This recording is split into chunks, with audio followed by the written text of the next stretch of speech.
Our first speaker is from India, Dr. Sana. She is currently visiting faculty Symbiosis School of for Online and Digital Learning, Symbiosis International Deemed University, Pune, India. Dr. Sana is Assistant Professor in Economics at Symbiosis Centre for Management Studies, Noida, India, New Delhi. He has published several papers which are indexed in Scopus, ABDC A and B category. He is also columnist in a newspaper. He has served as reviewer and article editor for renowned publication houses such as Say. Or Dr. Sana, the time is yours. Dr. Sana, I invite you to Yes. share your presentation. Sure. First of all, a very good morning to all of you. I'm going to share my screen. Is my screen visible? Yes, please go ahead. Okay. So today I would like to focus on harmonizing sustainable development goals with circular economy, a pathway to a sustainable future. So first of all, understanding SDGs, which is adopted by all United Nations member states. The SDGs are designed to be a blueprint to achieve a better and more sustainable future for all. The SDGs provide a comprehensive framework that guides international efforts towards sustainable development. They emphasize the importance of balancing social, economic, and environmental sustainability. The SDGs goals established by UN General Assembly in 2015 as a part of 2030 Agenda for Sustainable Development. So these are the images of all the 17 SDGs. And as we all are aware of these sustainable development goals. So a circular economy. Yes. A circular economy is an economic system that aims to eliminate waste and the continual use of resources. It stands in contrast to the traditional linear economy, which has a take, make, dispose model of production. In a circular economy, resource use is minimized and products, materials, and components are kept in circulation for as long as possible, creating a closed loop system that reduces environmental impact and fosters sustainability. The circular economy is guided by three principles: design out waste and pollution, keep products and materials in use, and third, regenerate natural systems. For example, for principle one, innovative design and usage of sustainable materials are necessary. Products are designed to be more durable, easier to repair, and ultimately recyclable. For example, using modular design principles that allow individual components to be replaced or upgraded without discarding the entire product. Further, selecting materials that are renewable, recyclable, or biodegradable to ensure they can be cycled back into the economy or safely returned to the environment. For principle two, four practices have to be adopted. These include reuse, repair, refurbish, and remanufacture, and recycling. Products and materials are used repeatedly, extending their life cycle and reducing the need for new resources. Encouraging the repair of products rather than discarding them when they break. This includes providing access to spare parts and repair services. Refurbishing involves restoring used products to a good working condition, while manufacturing involves rebuilding products to like new one. Now, coming to the principle three of the circular economy, eco-friendly processes along with nutrient recovery need to be implemented.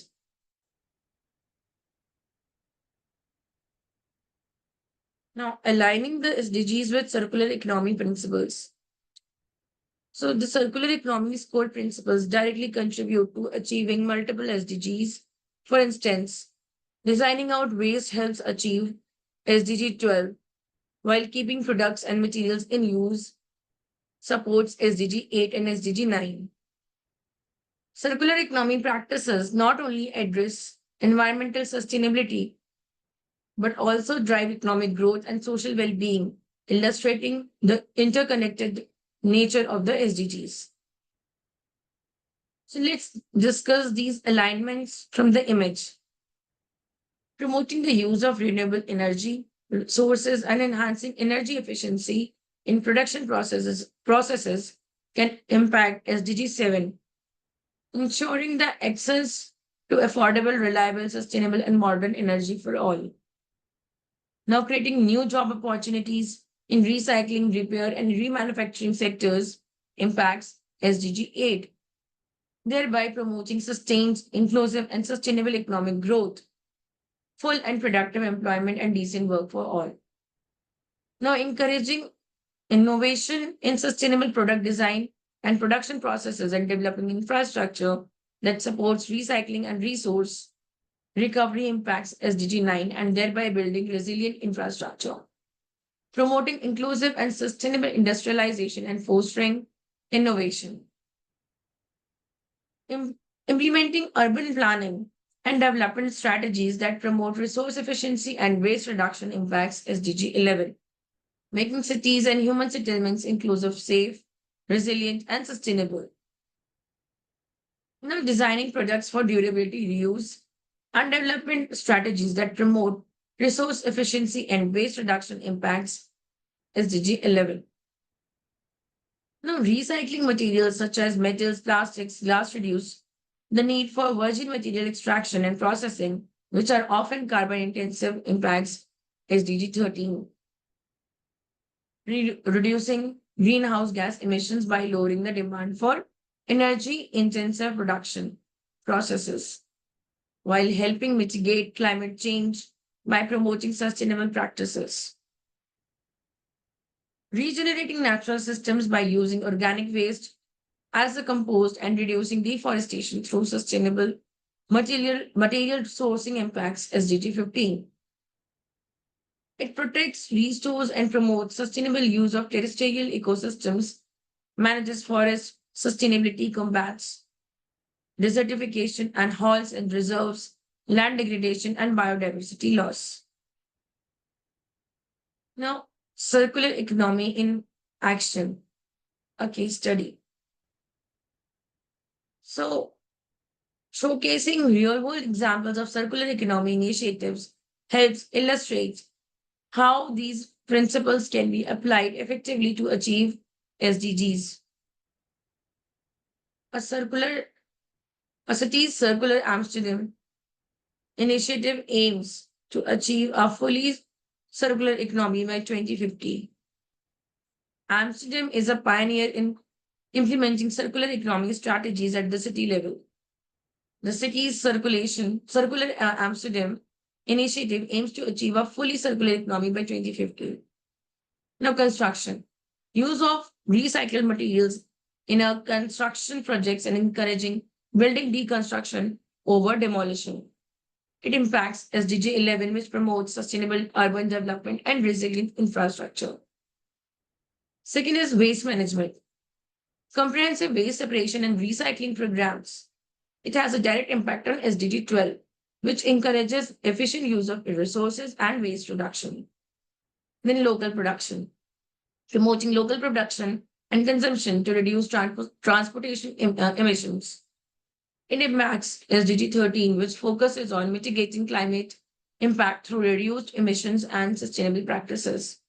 Thus, the alignment of SDGs with circular economy principles offers triple benefits in the city of Amsterdam. It helps in the reduction of waste and CO2 emissions, thereby improving air quality. Further, it helps in job creation in recycling and sustainable construction sectors. Last but not the least, it offers improved quality of life for residents through cleaner, greener city environments. Now, benefits of Harmonizing SDGs with circular economy. First is environmental benefits. So circular economy practices lead to reduced waste generation, lower carbon emissions, and preservation of natural resources, contributing to SDGs such as climate action, SDG 13, and sustainable cities and communities, SDG 11. So, under this, we have reduced waste, lower carbon emissions, and resource conservation. When we discuss reduced waste, circular economic practices minimize waste generation by designing products for longevity, reuse, and recycling. And while talking about lower carbon emissions, so by promoting resource efficiency and using renewable energy sources, the circular economy helps reduce greenhouse gas emissions associated with the resource extraction, production, and waste disposal. Third is resource conservation. So keeping products and materials in use for longer periods conserves natural resources, including minerals, water, and energy. Now, moving on to economic benefits. It opens new business opportunities, cost savings, and job creation. It has social benefits as well. Circular economy initiatives enhance social equity by improving access to resources, creating jobs, and fostering resilient communities, thereby advancing SDGs on gender equality, SDG 5, reducing inequalities, SDG 10, and partnerships for the goals, SDG 17. Under this, we have improved health conditions. We'll be able to reduce inequality and sustainable communities. Now, moving on to challenges and solutions. Now, despite the potential benefits, transitioning to a circular economy faces several challenges, including economic barriers, lack of awareness, and regulatory constraints. Addressing these challenges requires collaborative efforts and innovative solutions. So, economic barriers. In this, the transition to a circular economy may face resistance due to initial investment cost and perceived risk. Businesses may hesitate to adopt circular practices if they believe it will negatively impact their profitability or competitiveness. Next is policy reforms. So governments, the solution to it, right? So governments can play a crucial role in incentivizing and facilitating the transition to a circular economy through supportive policies and regulations. This includes offering financial incentives, tax breaks, and subsidies for circular businesses, as well as implementing regulations.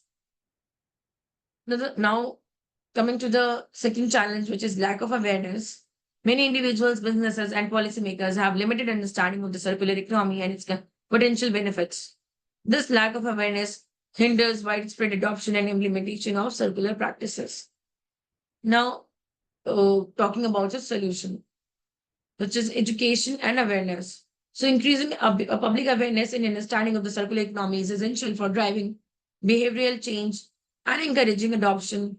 Education campaigns, training programs, and stakeholder engagements initiatives can help raise awareness and build momentum for circular nations. Now, talking about the third challenge, which is regulatory constraints.